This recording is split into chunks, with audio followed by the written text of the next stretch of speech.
করছি আল্লাহ আমাদেরকে জোহরের নামাজের একদম পূর্ব মুহূর্তে সামনে পবিত্র একটা ইবাদত, এই ইবাদতকে সামনে রেখে গুরুত্বপূর্ণ কিছু কথা বলা শোনার জন্য আল্লাহ উপস্থিত হওয়ার তৌফিক দান করেছেন বলি আলহামদুলিল্লাহ।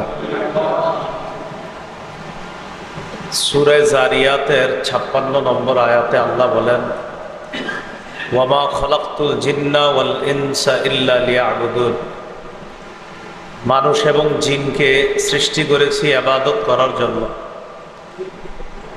জিন ইনসান, এই জিন ইনসানকে আল্লাহ সৃষ্টি করেছেন ইবাদত করার জন্য।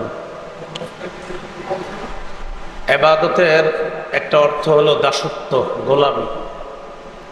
এই গোলামি প্রথমত দুই প্রকার, একটা সাধারণ গোলামি আর একটা বিশেষ গোলামি।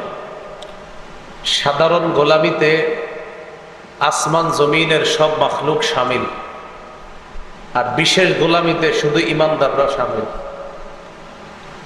একটা হলো সাধারণ দাসত্ব, আল্লাহর রাজত্ব বরত্বের দাসত্ব। দুনিয়াতে অনেকে মানে, অনেকে মানে না। কিয়ামতের মাঠে সবাই মানবে, কিন্তু সেদিন মানলেও সবারটা কাজ হবে না। এটা সাধারণ দাসত্ব। আল্লাহ পবিত্র কোরআনের সূরা মারিয়ামের 93 নম্বর আয়াতে বলেছেন, ইন কুল্লু মান ফিস সামাওয়াতি ওয়াল আরদি ইল্লা আতির রহমানি আবদা। আসমান জমিনের যারা আছে সবাই রহমানের কাছে দাস হয়ে উপস্থিত হবে। এটা সাধারণ দাসত্ব, সাধারণ গোলামি। বিশেষ গোলামি শুধু ইমানদারদের জন্য, এটা শুধু ইমানদাররা পালন করবে। সূরা ফুরকানের 63 নম্বর আয়াতে আল্লাহ বলেন, ওয়া ইবাদুর রহমান আল্লাযীনা ইয়ামশুনা আলাল আরদি হাওনা। রহমানের বান্দা তারা যারা দুনিয়াতে জমিনে বিনীত হয়ে চলে, নম্রভাবে চলাফেরা করে।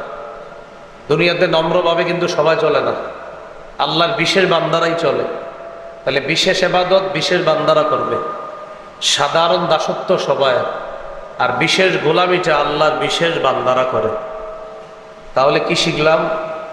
দাসত্ব প্রথমে দুই প্রকার, একটা সাধারণ দাসত্ব আর একটা বিশেষ দাসত্ব। বিশেষ দাসত্বটা কারা করবে? বিশেষ বান্দারা। উপকারিতা লাভের দিক থেকে ইবাদত দুই প্রকার। উপকারিতা লাভের দিক থেকে ইবাদত দুই প্রকার।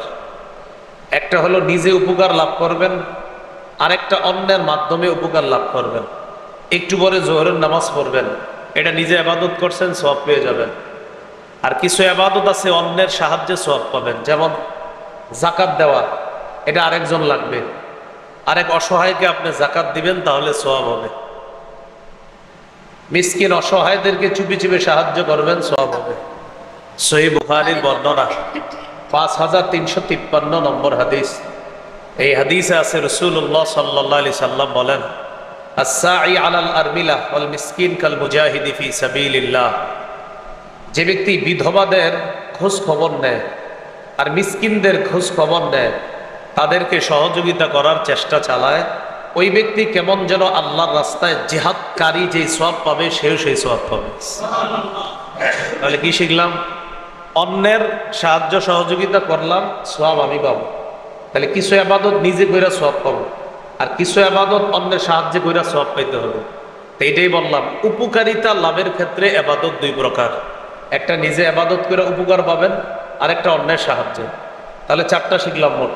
প্রথমত দাসত্ব দুই প্রকার, এক নাম্বার সাধারণ দাসত্ব, দুই নাম্বার বিশেষ দাসত্ব।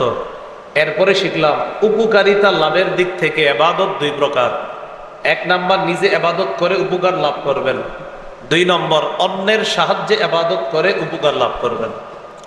এবার আমরা শিখব প্রতিপালনের মাধ্যম হিসাবে ইবাদত 5 প্রকার। আমি আপনি যে ইবাদত করি, কয়টা মাধ্যমে করি? মৌলিকভাবে 5 মাধ্যমে আমরা ইবাদত করি। কয় মাধ্যমে? 5 মাধ্যমে। আমি প্রথমে বলি, একবারে খালি মুখস্থ করে ফেলবেন। এক, মুখের মাধ্যমে ইবাদত করি আমরা, কলবের মাধ্যমে ইবাদত করি, শরীরের মাধ্যমে ইবাদত করি, টাকা পয়সা দিয়ে ইবাদত করি। শরীর এবং টাকা পয়সা উভয়টা দিয়ে ইবাদত করি। আবার বলছি, আমি এক নাম্বার কিছু ইবাদত কলব দিয়ে করি, এটাকে বলা হয় আত্মিক ইবাদত। 2 নাম্বার কিছু ইবাদত মুখ দিয়ে করি, এটাকে বলা হয় মৌখিক ইবাদত। 3 নাম্বার কিছু ইবাদত শরীর দিয়ে করি, এটাকে বলা হয় দৈহিক ইবাদত। 4 নাম্বার কিছু ইবাদত সম্পদ দিয়ে করি, এটাকে বলা হয় আর্থিক ইবাদত। 5 নাম্বার কিছু ইবাদত শরীর এবং সম্পদ উভয়টা দিয়ে করি, এটাকে বলা হয় শারীরিক এবং আর্থিক ইবাদত। মজার বিষয়, শারীরিক এবং আর্থিক ইবাদতের জন্যই আমরা আল্লাহর ঘরে উদ্দেশ্যে রওনা করব। অর্থাৎ হজ করতে গেলে শরীরের দরকার, আবার টাকার দরকার। এই অর্থ এবং শরীর দিয়ে যে ইবাদত করা হয় এটাকে বলা হয় আর্থিক এবং শারীরিক ইবাদত। আর ওই ইবাদতটার নামই হলো হজ। ওই ইবাদতের নাম কি? হজ। তাহলে মাধ্যম, কয় মাধ্যমে ইবাদত করি? 5। 1 নাম্বার কলব দিয়ে, এটাকে আত্মিক ইবাদত বলে। আত্মিক ইবাদত কি? খুব মন দিয়ে বুঝবেন। আত্মিক ইবাদত অনেকগুলা, এর মধ্যে উল্লেখযোগ্য আত্মিক একটা ইবাদত হলো ইখলাস। কি?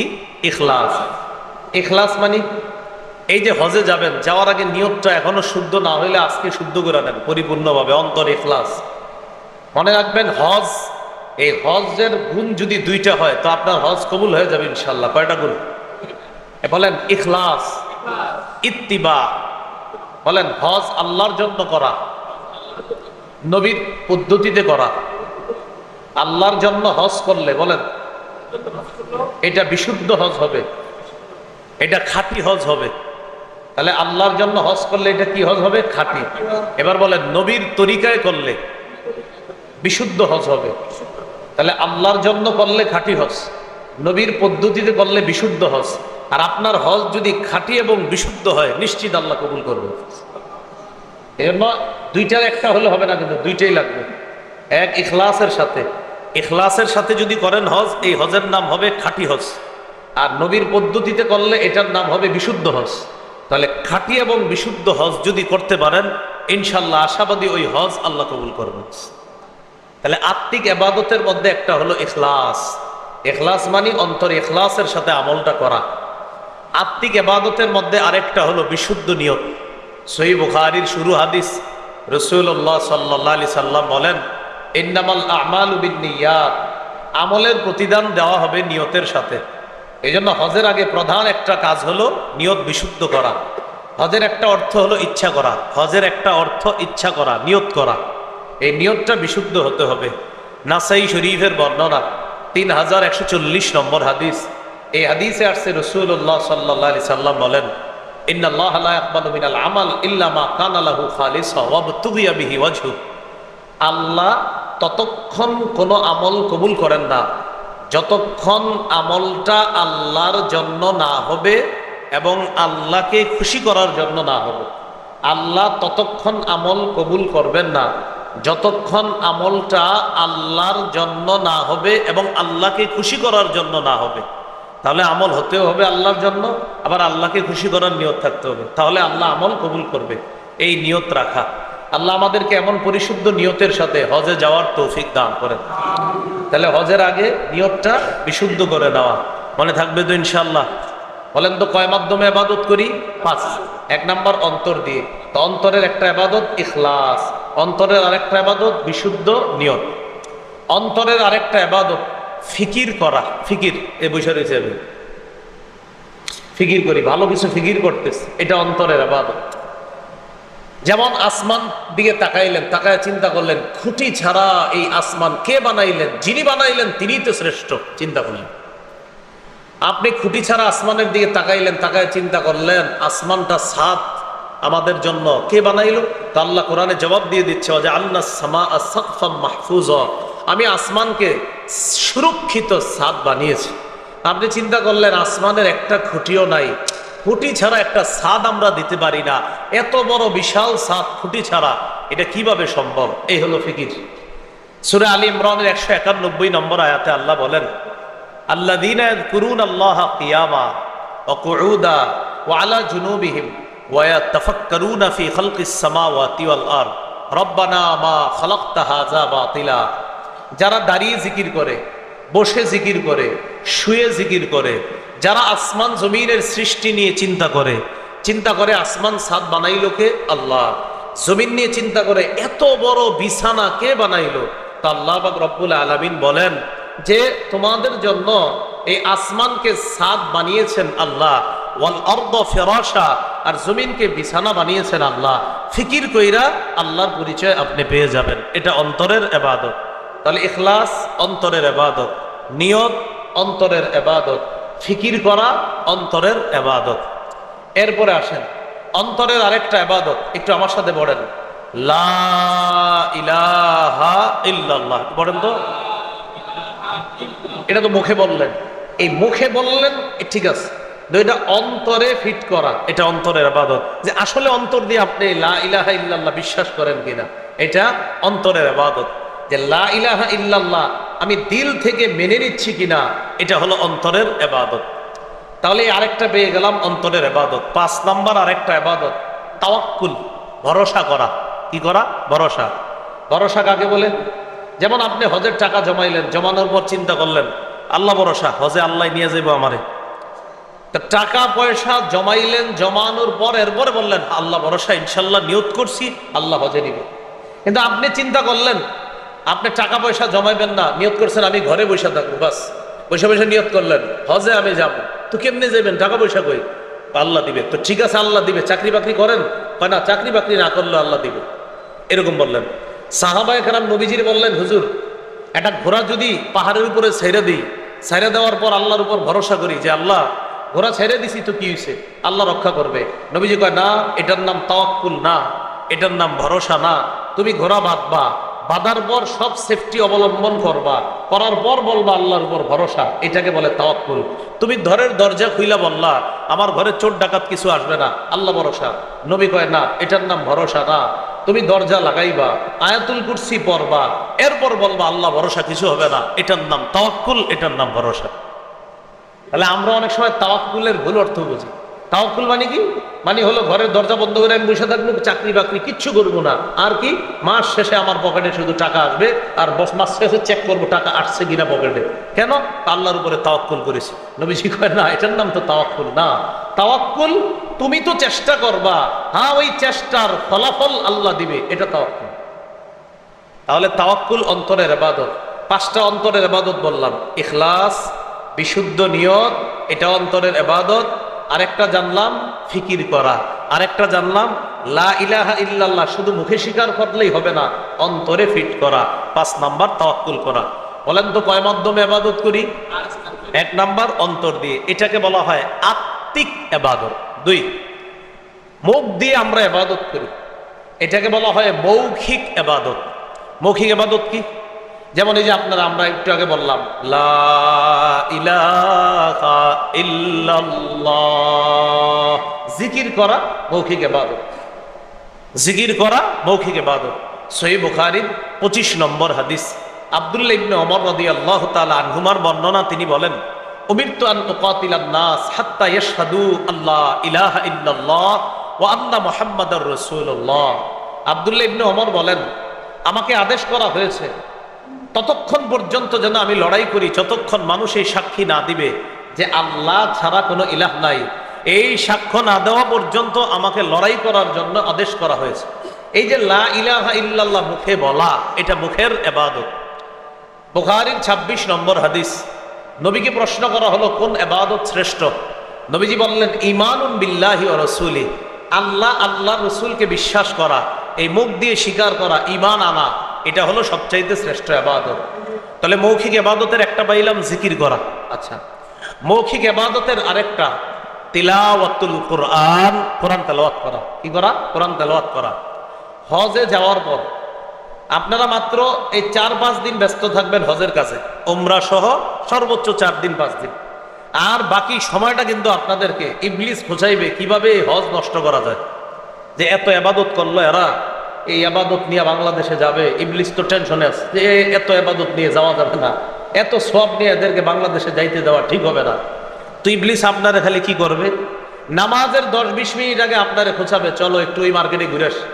অথচ আপনি হারামের পাশে আছেন, যেখানে নামাজ পড়লে লক্ষ রাকাত নামাজের সওয়াব হয়ে যাচ্ছে। ওই মুহূর্তে আপনার সব ব্যস্ততা আসবে, বিবির জন্য স্বর্ণ নেওয়া দরকার, ও আচ্ছা তাহলে যাই অমুক জায়গায় যাই, অথচ হারামে নামাজ হবে। তো আরো কিছু আপনার ওই সময় মনে পড়বে।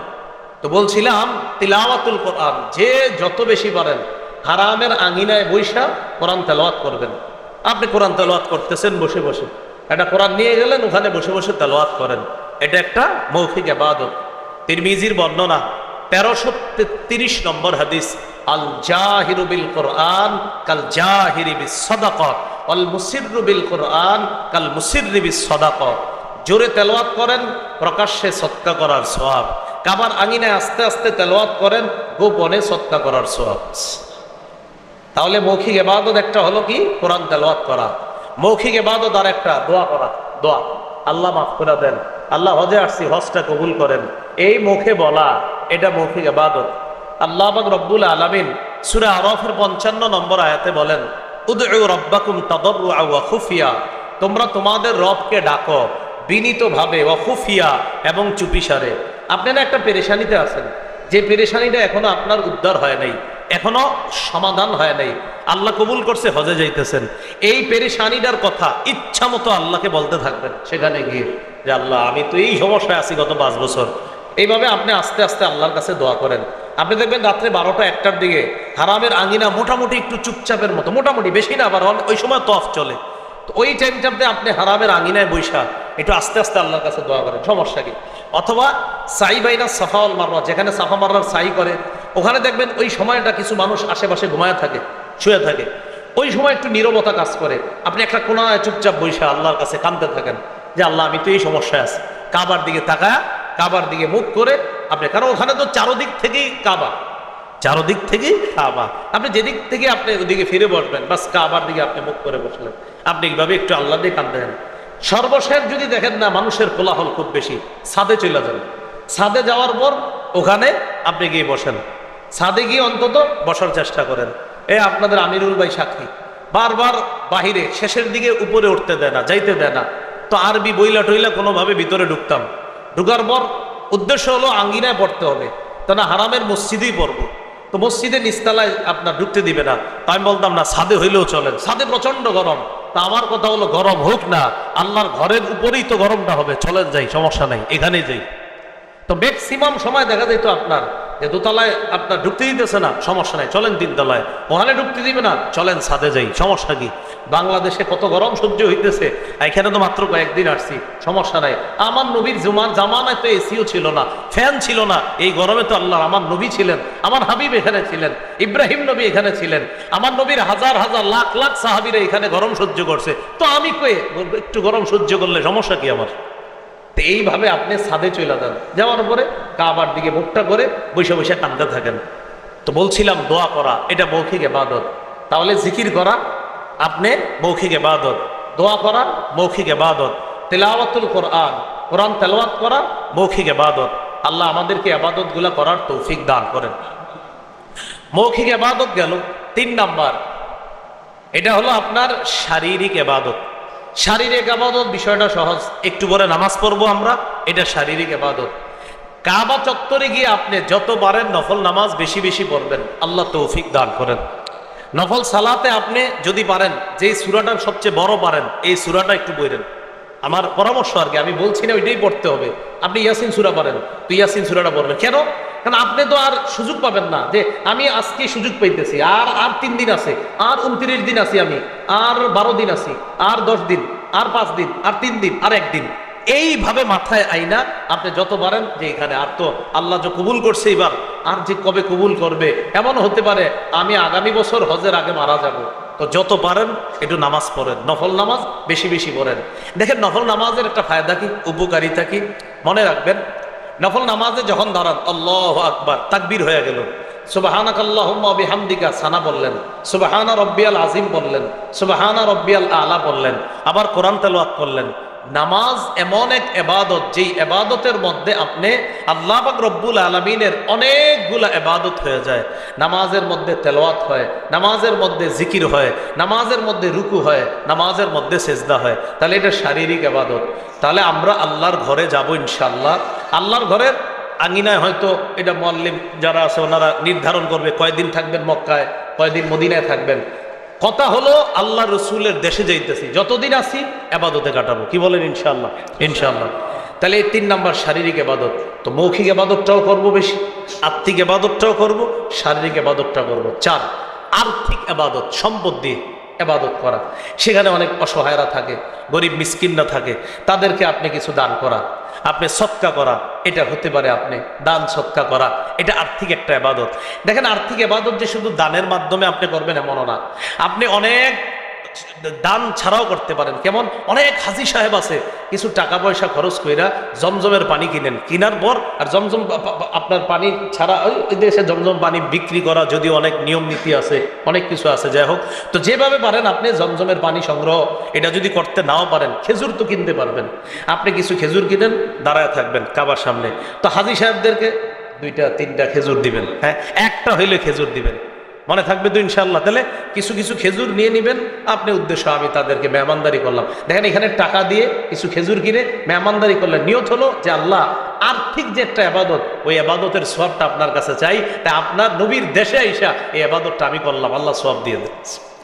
এগুলো 4 নাম্বার। 5, শারীরিক এবং আর্থিক, যেটা হলো আপনাদের ইনশাল্লাহ হজে যাবেন যারা, এখানে টাকাও খরচ হবে, শরীরেরও আপনার কষ্ট হবে, তো এই শরীর এবং অর্থ 2টা সেখানে ব্যয় হবে, তো সেখানে আমরা এই ইবাদতটার সুযোগ পেয়ে যাবো ইনশাল্লাহ। সর্বশেষ আপনাদের প্রতি আমার একটা আবদার, একটু আমার সাথে সবাই বলেন যে ইবাদত যদি কমও করি, বলেন একটা গুনাহও যেন না হয়, এটা আমার সর্বশেষ আবদার। হজে যাওয়ার পর ইবাদত যদি একটু কমও করেন, একটা গুনাহও যেন না হয়। মনে রাখেন, মক্কা মদিনায় গিয়ে যদি আপনি গুনাহ ছাড়তে না পারেন, তো দুনিয়ার কোথাও আপনি গুনাহ ছাড়তে পারবেন। তাহলে কি শিখলাম? আমার আজকের বয়ানের পুরা সবচেয়ে গুরুত্বপূর্ণ শেষের কথাটা, যে ইবাদত যদি আমার একটু কম হয় সেখানে যাওয়ার পরে, একটা গুনাহও যেন আমার দ্বারা না হয়। মনে থাকবে না ইনশাল্লাহ কথাগুলা? সহিহ বুখারীর একটা হাদিস দিয়ে আলোচনা শেষ করছি।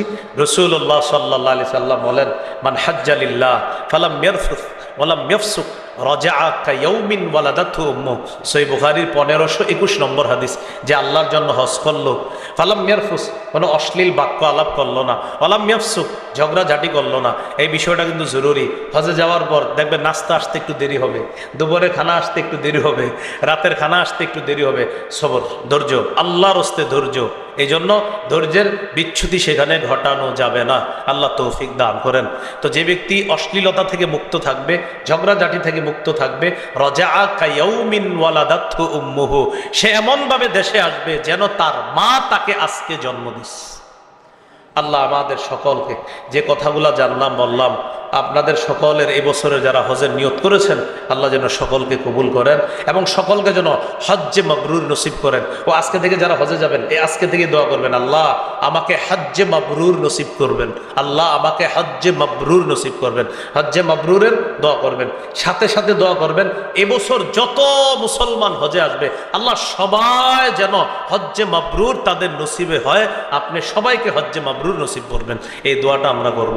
আল্লাহ আমাদের সকলকে যে কথাগুলা বললাম শুনলাম, সবাই যেন ইবাদতগুলা করতে পারি, আল্লাহ তৌফিক দান করেন। আমিন।